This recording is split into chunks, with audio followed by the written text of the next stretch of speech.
Breaking news to bring you as we have been following all the news of former President Donald Trump. He has now, we are told, touchdown. As you can see, his aircraft here at LaGuardia Airport just moments ago in New York. This is just ahead of his unprecedented arraignment that will take place tomorrow in Manhattan. As you know, the former president expected to spend the night at Trump Tower, his home there on Fifth Avenue, and then surrender to authorities tomorrow at the courthouse. So we still don't know what's in the indictment. It is likely to be released tomorrow when he gets arraigned. Sources do tell ABC News that Trump faces about 24 counts, including felonies, we're told, after the investigation into that hush money payment made to porn star Stormy Daniels before the 2016 election. Trump denies any wrongdoing. He's going to fight these charges.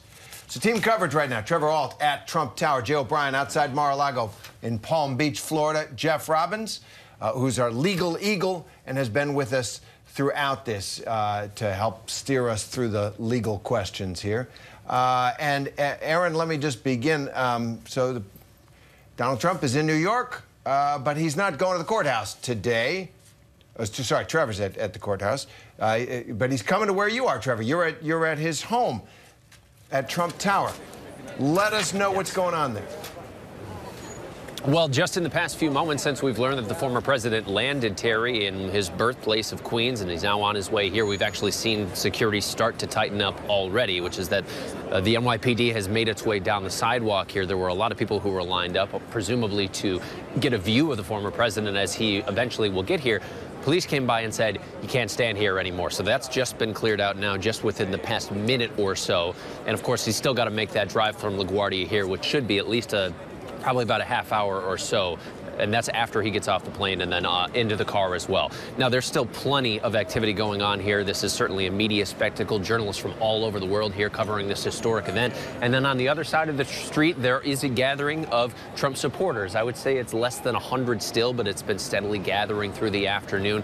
They've started to get a little bit louder as we've gotten closer to the former president's arrival here, too. It is not a huge-scale demonstration by any stretch of the imagination, but the people who are there are definitely making their voices heard, and it's possible that will continue to grow before the former president's arrival. Now, there is, of course, a massive police response to this. As I've told you, they won't let him stand on the sidewalk. You can't get anywhere close to Trump Tower. That's been the case all day today, and it's going to remain that way until the former president leaves. There's already heightened security basically every day since former president entered politics, but this is another level here, and the NYPD has stressed that they are ready for any kind of event.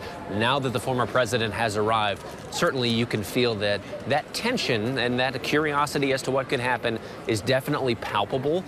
We, of course, have a full day before we get to the former president arriving in court, but the NYPD insists that they are ready to meet whatever might happen, and the president, President Biden, has stressed that he believes in the NYPD and their ability to keep anything dangerous or chaotic from happening in New York either today or tomorrow, guys. So, Jeff, just kind of looking to tomorrow, now it looks like the former president, Donald Trump, has landed there at LaGuardia Airport. As we mentioned, he will head to Trump Tower. He'll spend the night, and then he'll head to court tomorrow. So, Jeff, there's been a lot of talk about what we're going to see. Will he be handcuffed? Will we see him walk into the courthouse? Will there be a mugshot? Will he be fingerprinted? Will there be cameras in the courtroom? Already there's been a discussion about, I don't think the judge has made a decision yet on whether there will be cameras in the courtroom or not. Clearly, Trump's legal team has come forward saying they don't want cameras in the courtroom. Could be a legal circus. Then again, Trump loves being on camera, no matter what the situation, so it may be something that he indeed wants, but his lawyers don't want it. But, Jeff, just give us a reality check. You know, he's not a flight risk, right? So is it possible that we aren't going to see the typical fingerprinting, mugshot, cuffs type of thing? I mean, his lawyer said on Good Morning America that he wasn't going to be handcuffed. Kind of give us a reality check. So some of this stuff just simply has to be done. The normal booking pieces, the mugshot, the fingerprinting, even though it's not the way it used to be done, the recording of the name and all the rest of it, that's going to occur. The handcuffing is not going to occur. He will be in a courtroom and he'll be asked how he pleads. He will no doubt plead not guilty. And as for this very important question that you raised, Kira, about whether or not the judge is going to ban cameras from the courtroom on the grounds that, in this particular case, at least, Donald Trump does not like a circus, which is a sort of a 100-year flood event in and of itself, that he doesn't like a circus. My guess is that the judge will ban cameras in the courtroom. Why? Because I think he's going to try to want to set a tone of some measure of decorum. He is probably going to say to the former president something to the effect of restricting what it is that he says about the case. After all, the judge doesn't want verbal assaults anymore heaped on the district attorney and the like. And so in order to make that pitch to the former president and his lawyers, my guess is he's going to want to set a tone of some solemnity. And my guess is, therefore, that he comes down, notwithstanding the requests of the media organizations, against permitting cameras in the courtroom. Yeah, Jeff, can I follow up on that? So the judge's job is to give this man a fair trial. He's entitled to it. He's presumed innocent until proven guilty. A thought experiment. You're the judge. How do you do that? Well, it is going to be very hard, Terry, right off the get-go, because on the very point we just discussed, telling the defendant that he should refrain from commenting publicly about the indictment and trying to influence the jury pool, that is plain vanilla. That's arraignment 101 ordinarily. But how do you do that, exactly to your point, in the case of someone who's not just a former president, but who is an ongoing candidate for president and whose whole reason for being at this point is to attack this particular witch hunt as one of a series of witch hunts supposedly against him? So where that collision lands, the collision between the former president's First Amendment rights to speak and the judge's right to control the proceeding and keep the jury pool from being poisoned and keep there from being threats against law enforcement, where that collision comes out is pretty much anybody's guess. You know, you bring up an interesting point, how to keep the jury pool from being poisoned. I mean, this has got to be, this is no doubt, I mean, talking about unprecedented situations. How are you going to find a jury, right? That, first of all, you're not going to find anybody. Well, I don't know. I should never say never. Maybe I should just ask the question, how do you make sure that a jury isn't biased when it comes to former President Donald Trump? I mean, that's going to be a task. It is going to be a task, and it's going to be a task that's going to consume many days of what's called voir dire, where the judge interviews and may even give the lawyers the opportunity to interview prospective jurors to somehow come up with a jury of 12 plus alternates who pass the test of being able to theoretically pass on the guilt or innocence of Donald Trump without any bias. You are quite right. It is going to be a significant task in this case. And you know, the courts, our courts have had a lot of tough cases, and the system generally is able to absorb whatever craziness is brought in there, or whatever danger, terrorism cases and such. And the rule of law, you know, has a way of grinding very slowly and pretty steadily, generally. I want to go down to Jay O'Brien in Mar-a-Lago. And Jay, look, there is among many people in the country Trump fatigue. You're kind of at ground zero, but where I imagine it's not that much, but maybe I'm wrong. And just in general, I mean, obviously that has to be a concern for the politician Trump, right? He's not controlling this narrative right now. He loves attention, but he's able to dominate the narrative and drive what he wants covered and how. This is a little bit out of his control. Do you get a sense first that, were you surprised the size of the crowds? Are they bigger, smaller? And just talk a little bit about what you're sensing and hearing from the people who are out there supporting him. Well, we saw a crowd that was unlike anything we've seen over the last few days when the former president left Mar-a-Lago en route to his plane that was waiting on the tarmac here in West Palm Beach, and then he flew to New York, where he's obviously landed. On Friday, and as I've been saying over the course of the day, when we got here, there were no crowds. And then, of course, today there was this question, who would greet the former president as he left Mar-a-Lago and went to his plane? And we saw a large number of people out there lining the street to show their support for the former president. This is West Palm Beach. It's about an hour and a half, in some cases, north of Miami. We saw a man drive drive that hour and a half from Miami. We saw one woman fly in from Tennessee. So there were a number of people there, again, to make their voices heard and, as they put it, show their support for Trump.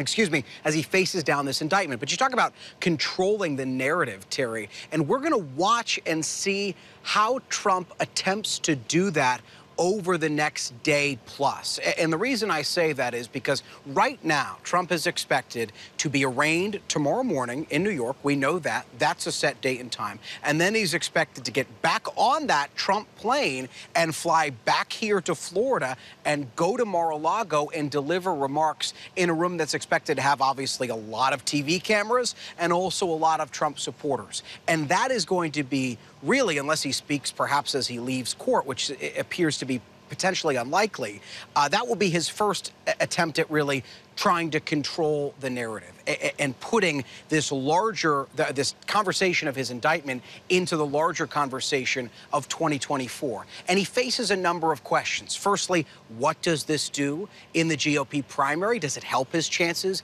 in the GOP primary or hurt them? Because he's got to get over that hurdle before he does anything else. And then, of course, what does this do to him in the general election? How does this impact independent voters and even the sometimes few Democrats you need to flip over to win the presidential election? So he's got those two questions to confront. We obviously have new ABC News polling that shows about 45% of Americans say that President Trump should be facing this indictment. Obviously, a lot of Republicans, the majority of Republicans, saying he should not be charged. Majority of Democrats saying he should be charged. And so that's the political environment that he is stepping out in New York right now, and will be confronting not just over the next few days, but over the next few months. How much of an issue, I guess, is the overall question, does this indictment play out in his campaign? Is it the issue or one of a series of issues?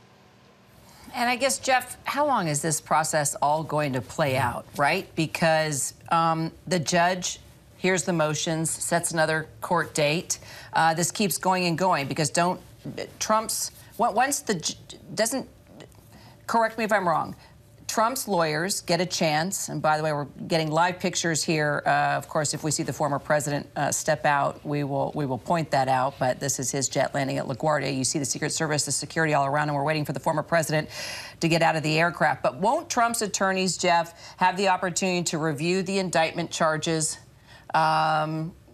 I mean, lay it out to me, maybe make motions regarding the case, maybe seeking to have some charges dismissed. I'm just curious, could this, evidence suppressed, could this keep going and the lawyers keep trying to somehow, I don't know, make this less provocative than what comes forward tomorrow?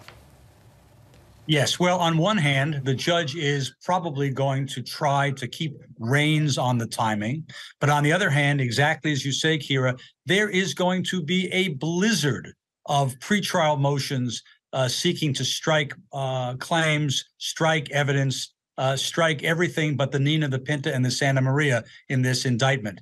And there's going to be a tremendous amount of effort spent by Trump's team trying to keep this from even going to trial, including, by the way, taking what are called interlocutory or intermediate appeals, if they can, of rulings that the judge makes with which they're not content. So this can be expected to go on certainly for months and conceivably into next year. I think at the end of the day, the gravamen of the defense, if it gets to trial, is going to be if you can't trust Michael Cohen a whit, you must acquit, because the defense is, if it ever gets to a jury trial, that Michael Cohen is the sine qua non, is the key to this prosecution, and you cannot trust Michael Cohen. That's going to be the thrust, I expect, of the Trump team's defense if it ever does go to trial, which in all likelihood, some of it at least will. Yeah, let's go back to Trevor in New York. Trevor Alt out in front of Trump Tower there. Trevor, New York's used to a lot of spectacles. Used to Donald Trump, too. Do you get the sense that New York is going about its business, or is the city kind of stopped and breathless as this drama unfolds? Terry, I'm sorry, there's a little bit of chaos here, so I assume you're talking to me. The fact that you're not talking makes me think that, yes, I'm supposed to be talking, so I'm going to keep talking. Well done. Yes, well the answer is the city. The city is going about its business. You can see this is Midtown Manhattan. Traffic is still going. We know before the former president really gets close, they're going to shut all this down as he makes his way in. Definitely, you're starting to see a little bit of a slowdown, though, as police start to tighten those screws here. We know that we had people who were standing and waiting for the former president. They've been told they're not allowed to stand and wait. So now it's media, and then on the other side of the street, and I believe we have another camera that can show you some of the setup of the demonstrators. So this is across the street from us on Fifth Avenue. People with some pretty gigantic signs and some flags, things like that. A lot of signs that say, like, Trump or death, Trump 2024 or before, Trump law and order, which, of course, the irony of the former president being here because he allegedly broke the law. But this is a relatively small demonstration of the former president's supporters. They're definitely there. They've gotten a little bit noisier since the former president got on the ground here. There's been a trickle of growth throughout the afternoon. But for anyone who was afraid that this was going to be a very large-scale demonstration, so far, that has not necessarily proven to be true. It could change as we get into the evening, but so far it's been relatively calm. And you also note when you look at that, I mean, you see the really giant signs, the Trump for President 2024, the Finish the Wall.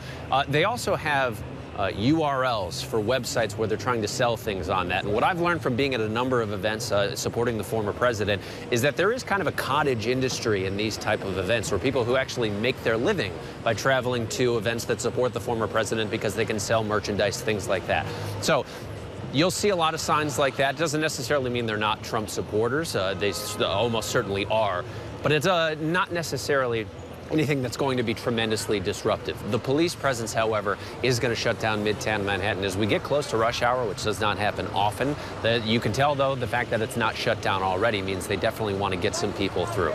A lot of New Yorkers are very curious about this. We've been watching them as they've been kind of coming by, taking in the scene, definitely taking in all of the media as well. Because I think so many people, and I've made this point a few times through the afternoon, but from what I can tell when I talk to everyday Americans, basically, is that they're kind of just uncertain how this is going to play out. Whether or not they believe the former president should be found guilty, whether or not they believe that this is a witch hunt, they're a little bit nervous, just given what we've seen with what happened on January 6th. And so I think that a lot of people here in New York and really everywhere are waiting to see as it plays out. But so far, with the police presence and with not a lot of rowdy supporters at all. I mean, the occasional person shouting at us. Really nothing to be alarmed at so far, but we, of course, will be here until the former president arrives, until he goes to court tomorrow, guys. So, Jeff, do you think Trump's attorneys might request a change of venue? Could they request a change of venue? I think they will. I mean, you know, in Manhattan, where people who have known Donald Trump the longest loathe him the most, he faces some particular challenges. But, you know, his lawyers, he and his lawyers face a distinctly non-my cousin Vinny situation. They are trying to navigate through a series of very complex indictments, either already landed or coming their way. And their goal is simply to see if they can poke holes wherever they can. And certainly seeking a change of venue would be an obvious thing for his team to do, given the attitude about Donald Trump in Manhattan, in the jury pool that's going to ultimately decide his guilt or innocence if the venue is not changed.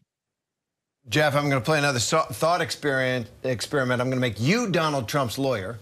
You won't have that job for long. Few do. But, you know, but this, you haven't seen the indictment yet. What do you tell your client when you've hearing reports, as we have been and others, that it's a couple of dozen counts from this transaction, including felonies, plural? What do you make of it? I think what they are probably thinking about, Terry, is, as I said before, making Michael Cohen the focus of their defense. That is to say, even though apparently Michael Cohen's testimony is going to be corroborated by audio tapes, documents, other witnesses, the goal at any trial, it seems to me, would have to be telling the jury, listen, you can't possibly believe Michael Cohen. He is a convicted felon. He's a serial liar. There may not have been many punching bags more inviting to a cross-examiner than Michael Cohen. And so if you have any reasonable doubt about his credibility, you have to acquit. And if they can get ultimately one juror among the 12 to say, you know, I don't trust Michael Cohen, and I think that's what this case is about, even though the prosecutors say it's not about Michael Cohen's credibility, or one juror who will say, I think this has a political feel to it, or what's the big deal? He was trying to cover up an affair. One juror, and then he wins. So the stakes are very high on both sides of the equation. No doubt DA Bragg's office has considered all this, but if you're Donald Trump and you're planning your defense ultimately, going to trial, I think it has to be trying to put Michael Cohen on trial and seeing if you can win acquittal that way. So the president just came down the steps, got into the middle car there. Obviously, the rest of his entourage coming out, surrounded by Secret Service and security, will be making his way apparently to Trump Tower, where he'll spend the night and then arrive at the courthouse tomorrow. So bottom line, Jeff, what you're saying is that this is going to be, it's going to be very litigated. It's going to take a long time. It's got to wind its way through the system. And, you know, you bring up Michael Cohen. Look, I mean, this was his right-hand man. This was his lawyer. This was his fixer. He did make recordings. We know that. He's revealed recordings he's made, you know, with the former president. Sort of like it's interesting. They both trusted each other but didn't trust each other. And then we eventually saw what happened. They both threw each other under the bus. But look, Trump has made admissions about Stormy Daniels and payments, saying that he did nothing wrong. Michael Cohen has laid out how he created the LLC and shifted the money and this and that, and he gave specifics. So, I mean, if you've got the evidence, if you've got the specifics, and you know you have a DA that's put together a solid case, and the. I mean, anything is possible, but when it comes down to it, Michael Cohen would be the best person in a case like this because he was the one side by side with the former president and president for years, knowing his business, every ins and out. Well, you're exactly right. And 2 points jump to mind from what you said, Kira. One is that you're exactly right. Criminal cases, prosecutions, convictions are secured all the time on the testimony of criminals. And here, of course, it does seem as though the testimony of a criminal, which is what you would have to say Michael Cohen is, has been corroborated or will be corroborated up, down, and sideways. The second point is that it was Donald Trump's own Department of Justice that filed a formal pleading in Southern District of New York in federal court, asserting that Donald Trump had directed Michael Cohen to commit this very crime. That was Donald Trump's own Department of Justice that so asserted. So one can say, was the Department of Justice out to lunch when they filed that pleading? Were they somehow vaping when they filed that pleading? So there are arguments on both sides. Factually, it would seem as though the prosecution has a better factual argument, but it's far from a perfect factual argument. And you can expect the Trump team to throw the kitchen sink and then some at Michael Cohen in an effort to dislodge as much of this indictment as possible pre-trial and then win what's left at trial. Thanks, Jeff. Let's bring in our chief Washington correspondent and author of several books about Donald Trump. Jonathan Karl is with us. Jonathan, the journey of this man's life, he left New York, moved, you know, born and raised, a quintessential New Yorker of the 1980s, 1990s, and 2000s, now a Floridian, returning to New York like this for this event. Talk a little bit about that, you know, and about what it means sort of more broadly for the Republican Party and the country, you know, that might want to move on from this melodrama. Well, you know, this is such a pivotal moment in what we expect to be Trump's final campaign. You know, he is returning to New York to be indicted, to be arraigned when this day was something that was seen as likely but not yet a reality. Donald Trump had entertained the idea of turning it into a true spectacle, of coming back to Trump Tower after being arraigned and holding a full-blown press conference marking his territory and showing pure defiance against a prosecutor and a legal system that he thinks is out to get him. There was even discussion, Terry, of having him come down the escalator again before, on the way to the arraignment to harken back to the beginning of his presidential campaign. But the reality of this is he comes into a city that is very much not his own anymore. Comes back to a city where he called for people to come out and protest. He called for a big sign of defiance, and there's very little sign of any of it, at least not now, not yet, in New York. And he's going to come in and out as quickly as he possibly can. He'll be booked, he'll be processed, but it's going to happen almost entirely away from the public view. He's going to want to get through this as quickly as he can, run back to Florida, and then do what he always does, which is attack those who are investigating him. So bottom line, John, he's going to capitalize on it. Well, he's going to capitalize on it. I mean, they're already doing that. It took him a matter of minutes to put out his first fundraising appeals after the indictment was revealed.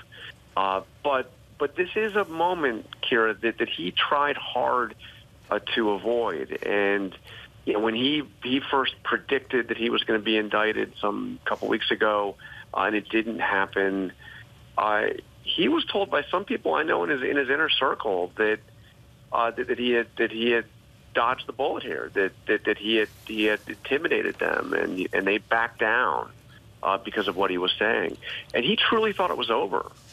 He thought that this indictment wasn't coming anymore, and he was happy about it. He celebrated it. He was, he thought he can move on.